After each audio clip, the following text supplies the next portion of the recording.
Community Viewpoint with Maria Hurst.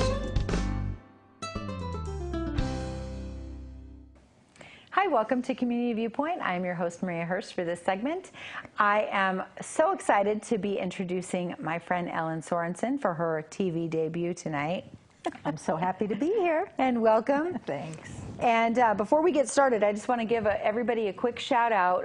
If you noticed on your digital channels, we now have added 3 new channels. There's a Las Vegas Nights information page, and there's a couple more channels, just all information all day.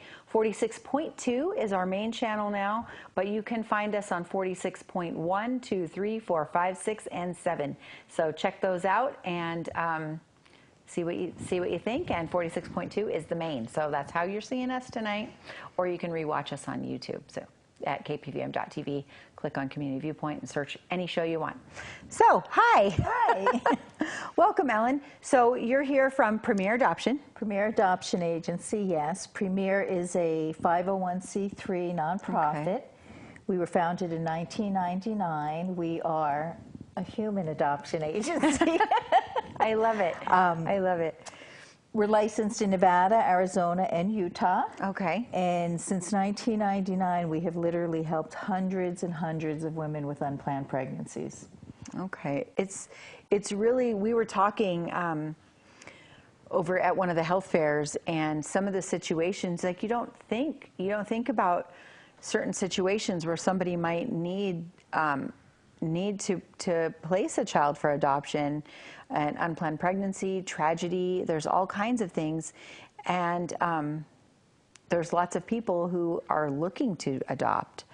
So as the outreach coordinator for Premier, one of the questions I hear over and over is, or one of the obstacles that the volunteers and advocates who work in pregnancy centers, shelters, churches is how would a woman give up, or why would a woman give up her child? And I have to explain to them, she's not giving up her child. It takes a very brave, courageous, and it's a selfless act for a woman to make the choice to put her child's well-being and future above her own emotional needs. There's a lot of reasons why a woman might have to make that choice. When you have an unplanned pregnancy, basically that woman is in crisis. She has 3 options. She is either going to parent, have an abortion, or place for an adoption. Only 2 to 3% of the women in that situation will think of adoption because they're not knowledgeable about it. I think society as a whole is not educated on what adoption or how the process works now versus how it was decades ago. because that old thinking is still kind of it's out there. It's a stigma. Yeah. Somebody, if somebody had an unplanned pregnancy, and she was going to place for an adoption, she goes away and disappears for 9 months. That's not what happens anymore. Part of our mission is to help those women in a time of crisis. Some of the reasons that they might choose to or need to make the choice to place for adoption, and we hope that that option is put in front of them, is she may be young and not in a position to parent yet. She may have had situations with social services and other children. There might be substance or alcohol addiction. Perhaps she was raped. She doesn't get support from her family. There's actually quite a few reasons. So our mission is to help that one. People often think that adoption is about the child or the baby. And that's not all that's involved. It's about everyone. It's about everyone. It's a very emotionally charged topic.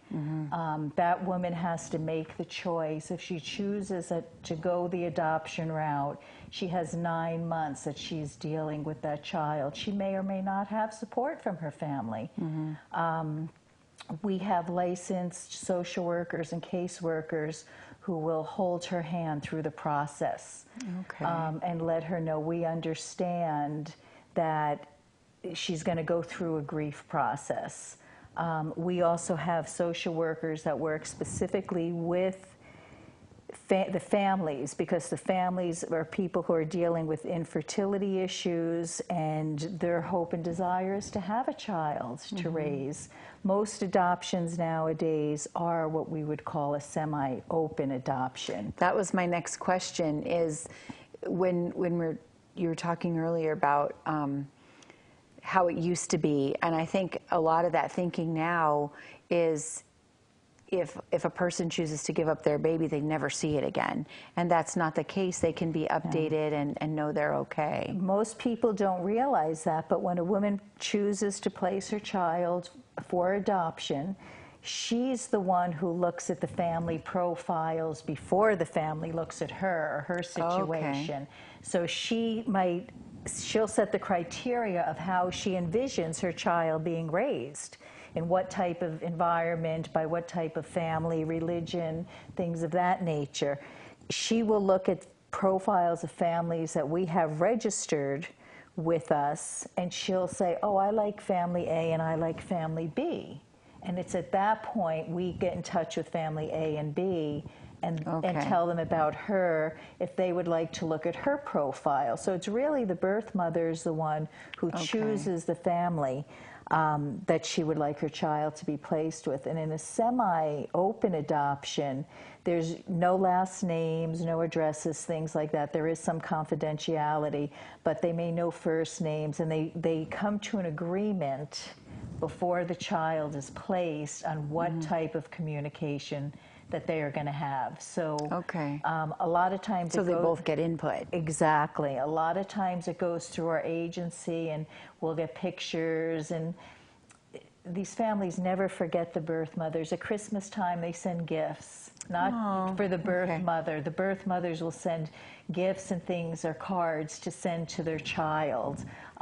They may be involved, they may go to birthday parties and things like that. So it's really a lot more open than it was decades ago. That's nice, because it can, to me, that situation might help them come to the decision versus, I don't want to not be involved, but I don't want to struggle.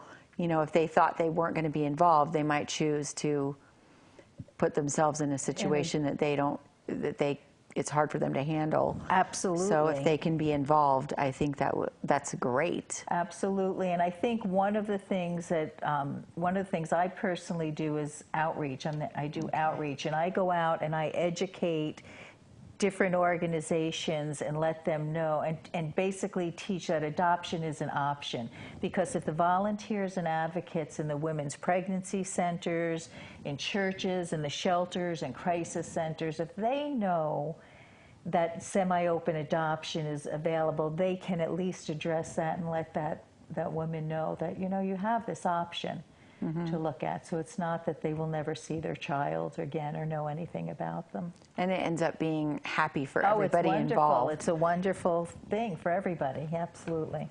That's awesome. So she does get to pick her family. So what happens if the birth father is involved? Like, how does that come into play if he's in the picture? Well, like birth fathers definitely have rights, just like women do. So we would prefer the birth father to be in the picture. Both parents have to sign a relinquishment. Okay. In the state of Nevada, there's a 72-hour relinquishment for the birth mother. She cannot legally relinquish any rights to that child till at least 72 hours after giving birth. If she knows who the birth father is and he's on board that this is the best option for them, he will have to sign a relinquishment as well. If you don't know who the birth father is, or there's possible it's more, you know, there's been relationships with more than one man, the attorneys will have to go through and do searches and post certain things for him to come forward prior to the adoption being. Absolutely. Okay, that's awesome. So it's all the bases are covered. And so I wanted to cover all of these talking points. And so what about a mom if she's needing some assistance to get through that process? She's made the decision.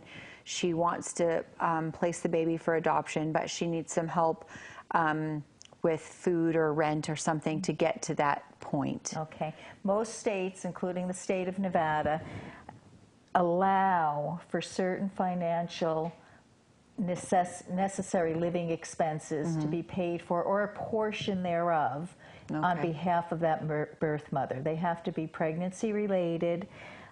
They can be paid during her third trimester or up until 6 months after she places. No funds are given directly to the birth mother, but the rent will be paid to the landlord. If she doesn't have a vehicle, we can provide a bus pass for her. We're able to assist with things like that. We're audited every year. There's very specific laws and guidelines as far as any financial transactions to avoid any selling of children or things like that. Right. So it's all up there. But then you also have the social workers who can help her. Maybe she doesn't know that she's not eating enough, or so there's all kinds of. There's a social worker that can step in and say, you need to go to this doctor's appointment. We can help you get there. Every birth mother who comes to us is assigned a social worker, a licensed social worker, and or a caseworker, and they will work with her to get to her prenatal visits. If she doesn't have, sometimes they've not had any prenatal. We will work with her to get Medicaid, to get her, if it's a high-risk pregnancy, but to get her on a program to have medical assistance during her pregnancy to make sure everybody's okay. That's awesome.